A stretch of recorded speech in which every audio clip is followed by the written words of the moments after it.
automatically unlock screen security when you are at home.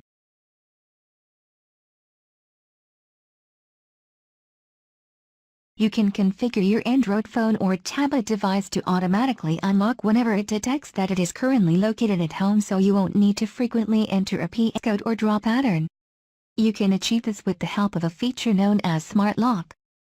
It was introduced in Android 5.0 Lollipop, which means it is not available on older Android versions.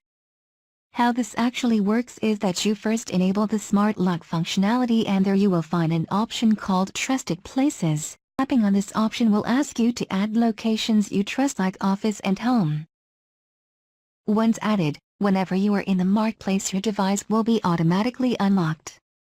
In a nutshell, Smart Lock provides you with a bunch of cool features that automatically enables or disables lock screen security depending on your configured environmental factors like where you are and what you are doing.